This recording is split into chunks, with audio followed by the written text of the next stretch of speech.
Okay. Alright, stop singing. Shh, all of that's going to get cut. Hello, everybody. Welcome to another video. Don't hate me today, but today might be a bit of a shorter episode.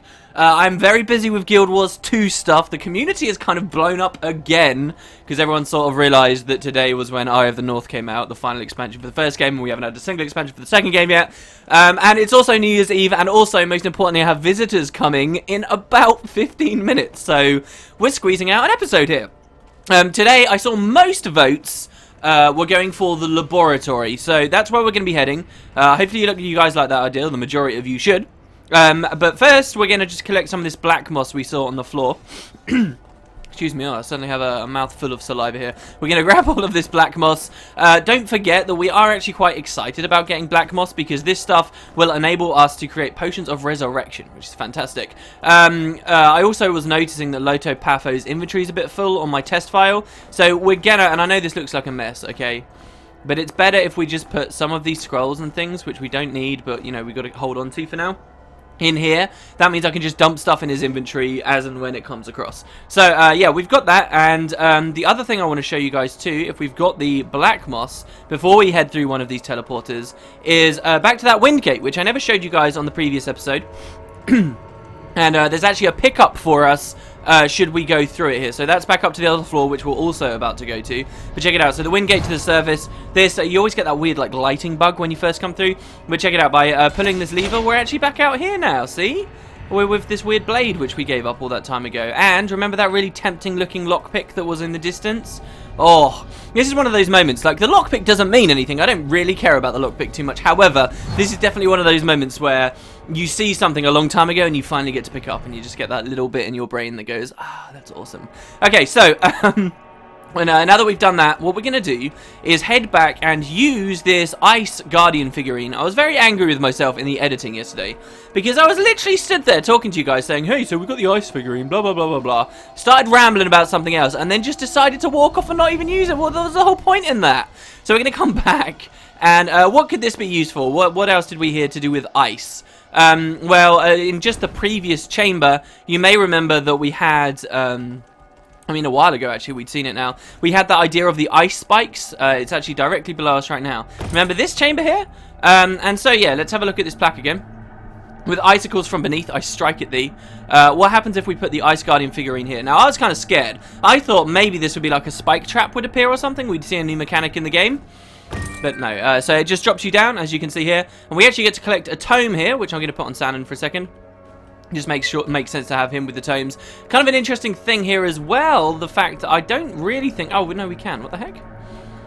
So we could take this back now, actually. Oh, so we could keep this. Interesting. Actually, I do kind of want to keep that. That's a cool little treasure, and I kind of want to keep it. So anyway, yeah, that's that secret there. And the tome reads, a layer of frost covers the tome, and water seeps out from between the pages. It's been so frosty for me IRL recently. It's unreal, guys. It's like, it's got to the point where whenever I'm out walking my dog, I have to be really careful, otherwise I could slip over. We're talking about this kind of weather. We don't want to go over there. That's where we fought the boss. But yeah, so the main mechanical thing that this will give us is, of course, resist cold plus 20. If we have a look at his stats here, he's only at 53, so it kind of makes sense to give it to him. I don't know, I like the idea of him being just this incredible elementalist that has impeccable resistances to many of the various elements. I actually think Grimrock 2's failed a little bit in making the whole elemental resistance thing interesting, especially considering it's a game where they at a top design level were like, hey, let's give people lots of choice on where to go. I think, you know, they could have had, I'm not saying make it as boring as, oh, there is a fire area and there is an earth area, and then although they sort of did that, right? With like the bog at least, and then you got all the icy guys in Desert. I don't know, I feel like they could have just played into it a little bit more, and maybe there could have been more tactics about what you choose and when. Anyway, or maybe there is. Maybe it's just because we're not playing on hard mode that I'm not really paying too much attention to that. Let's head back down. And that's pretty much everything I think I wanted to show you guys. Now we can make a little bit of progress here. Now, so the deal is... We've got the 3 teleporters. You guys wanted the laboratory. Most people voted for that. The one that kind of took me by surprise a little was a few people saying the sanctuary, just because you go left, middle, and then right. Come on, guys. Really? Oh, why is that so boring to me? We've also got this gate here, which somehow we'll be able to open and get a power gem there. That would leave us at 3 out of 4 for our final element. And also, there's an equivalent gate over here, but this time it has a chest there with a lock on it. Now, we just got a lockpick, so that's cool. But we'll deal with that when we come to it. First, let's do the laboratory. We're doing the opposite of what was supposed to be logical. We're coming down here. Why is this called the laboratory? I really don't know. Is it because they're supposed to be experimenting on these things? But check it out. This looks kind of impressive, I guess. There's basically one of almost every enemy in the game, as far as I can see. The only enemies that you're actually not going to see here, okay, maybe you guys can figure it out, alright? Well, the only one that I can't recognize, even like the really rare like little rats here standing around at the mummy's feet, we don't see many of those in the game. But there is something actually missing. And the thing that's missing is a Gorgon. So, I mean, I guess that's kind of interesting. Maybe it's because they don't know whether you've done the pyramid at this point in the game. You know, maybe some people decided not to here, so they didn't want to spoil what the Gorgons were. And there are some other enemies, of course. We'll be seeing another familiar face soon enough that's not here. But yeah, so how's this work? So the plan here is we're going to try and kill everything in here because we want the experience, and also, actually, frankly, we want the food. Like, the food has become such an issue at the moment. So that's going to be something we do want to do. However, you can avoid fighting all of these enemies if you're a little bit smart. Here we have a bunch of enticing looking areas. So there's a gold key there. Here we've got like some kind of a scepter. Here we've got a gold key slot, and over here we've got a branch. And the thing I did when I first came in here, I was like, okay, clearly we're going to pull one of these chains, and it's probably going to turn one of these force fields off, and then we have to be scared of that fact because we're going to get attacked or something, right? Or maybe it will just unleash the whole room. What if we just pick one of these, and it unleashes all these enemies on us, and like the one we pick is going to be the best? So immediately, I just came over here, tried to pull this chain because I thought, hey, this has got 2 seals to it. This is going to be the most badass treasure in here, and got screwed. How did I get screwed? Because I didn't read the plaque. I don't know, it just skipped past me. But the plaque says, I differ. Who am I? And so, here's how we're going to deal with this room. Basically, you get these 4 chambers, and one of them is different to the others. So here we've got a golden key. Here we've got a golden, like, scepter. Here we've got a golden keyhole.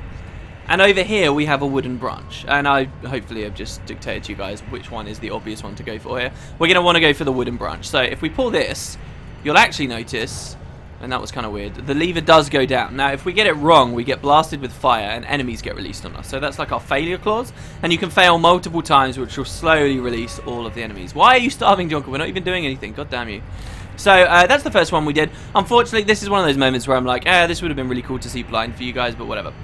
So again, I differ. Who am I? What have we got here? Well, we've got some snail meat there. We've got some bread on there. We've got a potion on there. And we've got some of the the bird meat, like the wyvern meat or whatever that we've had. I always think of it as icy meat. I know that's kind of stupid. So which one's different? Well, they're all consumables, but these 3 all fill up our hunger meters. They're food, while this is just a potion. So we're going to do this. This was pretty fun to figure out. This was probably the most difficult one here. So here we've got a steel helmet.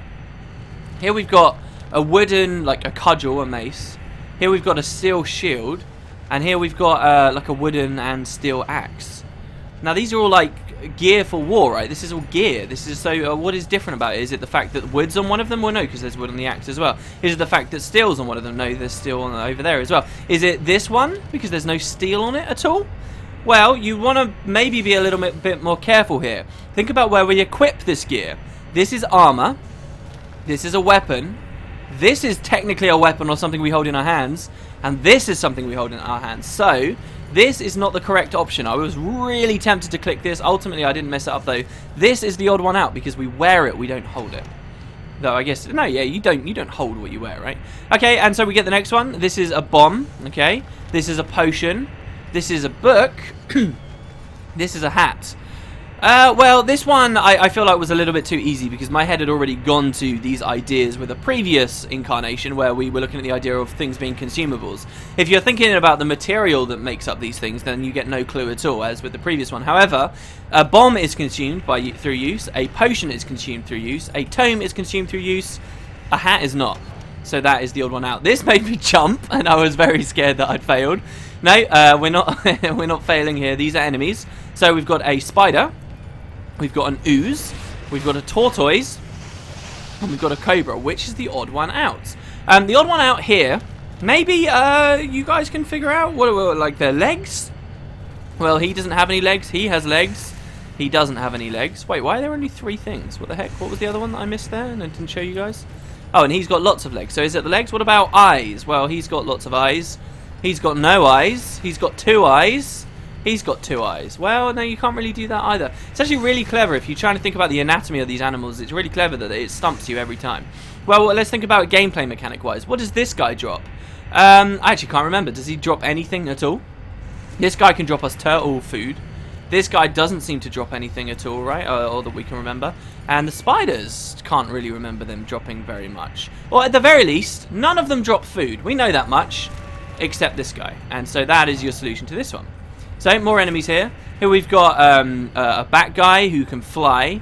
Here we've got a skeleton who stood on 2 legs. We've got an earth guy stood on 2 legs. And then we've got a warg stood on 4 legs. Well, the thing that's supposed to be different here, you could go down 2 paths.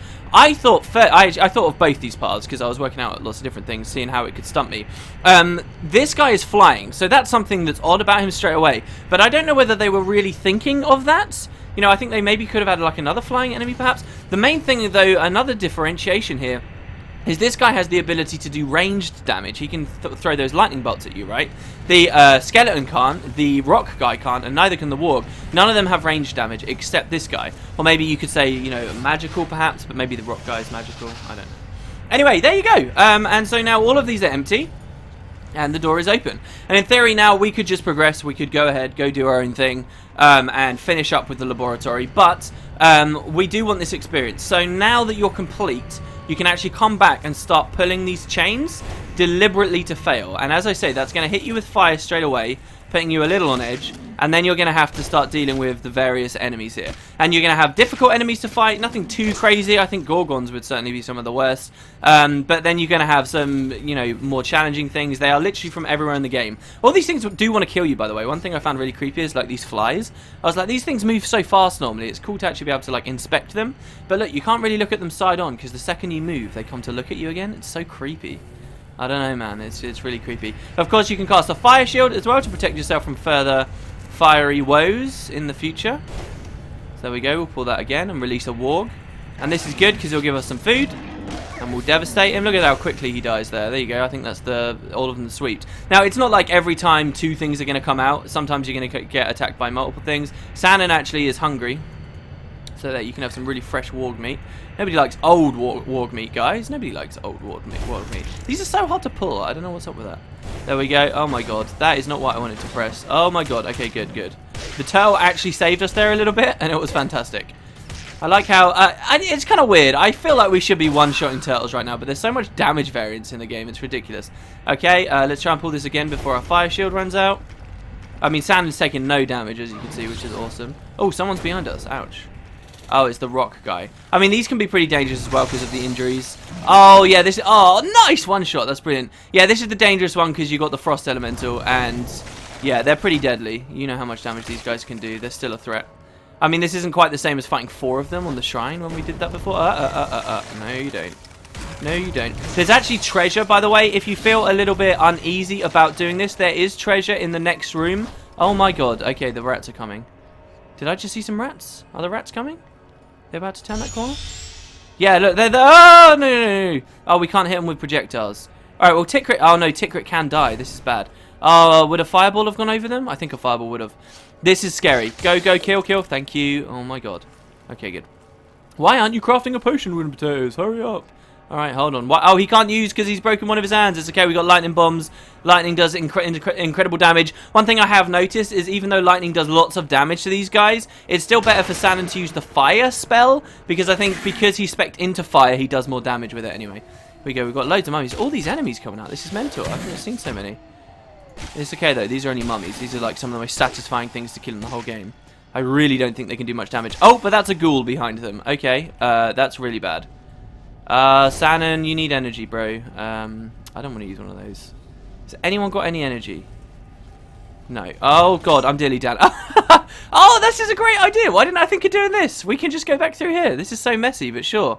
All right, we'll just heal up at the save crystal. You shouldn't be able to do that. It should lock you in or something. I don't know, though, because it's supposed to be piecemeal. You're supposed to be able to do it, whatever you like. Okay, fine. That is a solution that just presented itself to me instead of trying to fiddle about with alchemy in the middle of the fight. Okay, the laboratory was on the right, correct? And we do want to reclaim... I guess we already did reclaim it? Oh, Oh, we telefragged him! Oh my god, nice! That's one of the achievements of the game. It is my plan, by the way, just like I did with Grimrock 1. I will show you all the achievements and stuff when we're at the end and do like that special like bonus episode stuff at the end, just like on the previous LP. I had never managed to do that. Oh, I'm so happy. There you go. And we actually got to see an achievement ding in the series. Look at that. Oh my god. Okay, fine. Wow, that really worked out. Sure.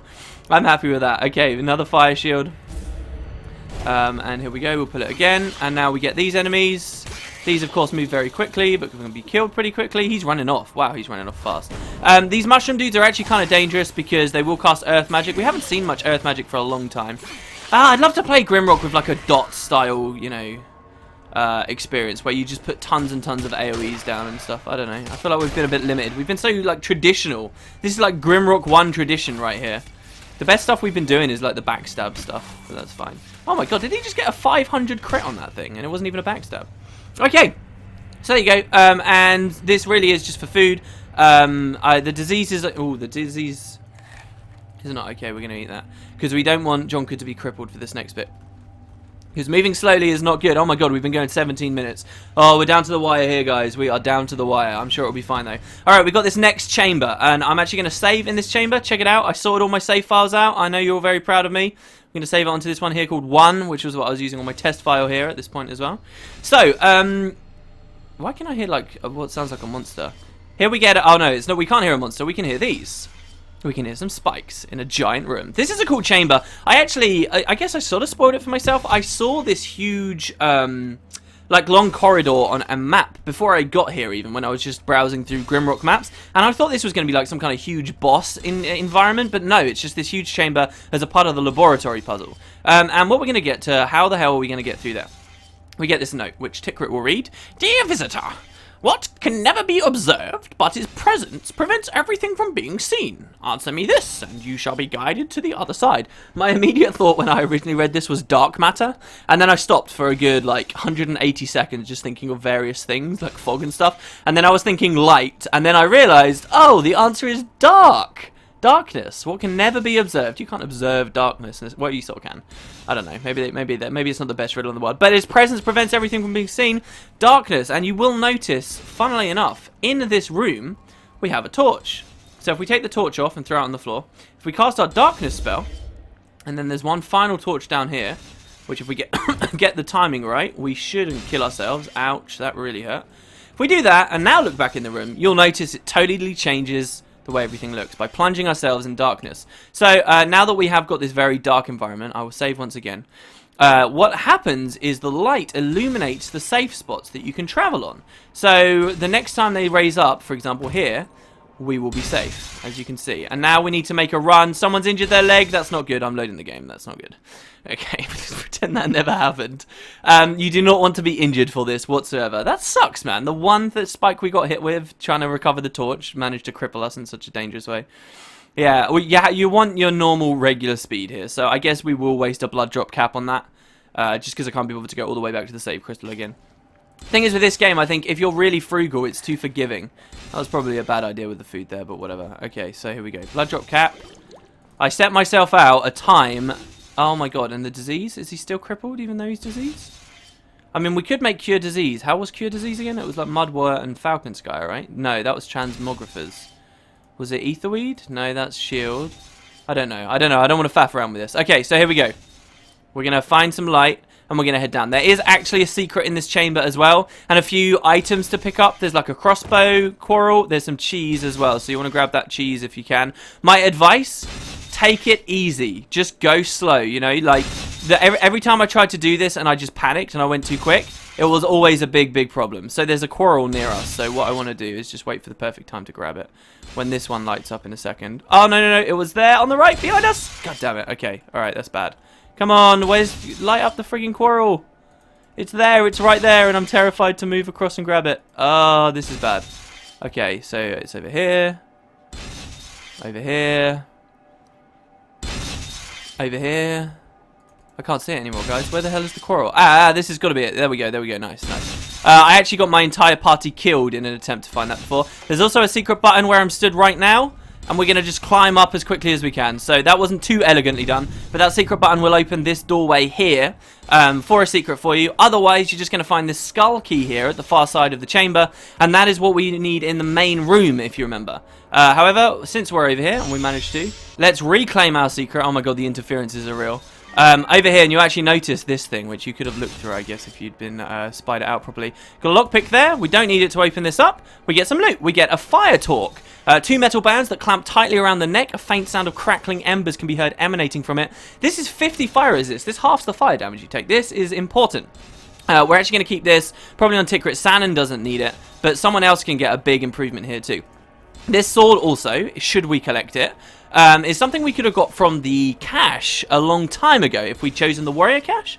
This requires light weapons 1 and concentration 1. A magical fire flickers on the glowing hot steel of this blade. It's actually not that incredible of a weapon, but it has a special ability where if you hold it down, it will cast fireball. And if you were to collect this in the cache, this specific ability here, that can be useful to you in various circumstances. We're way down. Who's struggling now? Tikrit, is it because you're hungry? There you go, eat some cheese and everything's all good again. Alright, so now we just need to get back across, and we can probably call it there for today. So here we go. Follow the light. We can do it. Alright, that one's safe again. Oh, no. Oh, okay, that's okay. That's okay. Alright, and we just need to relax. Oh, there's some bombs here as well, which I never managed to grab. It's okay, though. We've got so much black moss. Honestly, just because it appeared on the floor doesn't mean it's a super specific thing we need to grab. Okay, and here we go. One more ladder. And that's pretty much it. That's the laboratory. They're not going to release any nasties at us or anything like that. We just get the skull key, which we get to slot back in. And now Loto Epapho is slow. Oh my god, guys, why do you need to eat so much? I think I've been feeding them too much. They're getting all fat. They're just complaining now. Jeez, guys, come on, hurry up. What is this? He's still slow. Oh, that wasn't even he was hungry. I guess he's just crippled in some way. Alright, whatever. Well, anyway, there you go. That's the laboratory. We're going to drop the skull key into that slot. You might expect it to maybe open this gate or something. Nope, not just yet. We have 2 more rooms to do, and I guess we'll do one of those for tomorrow. Thank you very much for watching, guys. Have a great New Year's, and try not to get too drunk. I guess I'll see you tomorrow for 2015.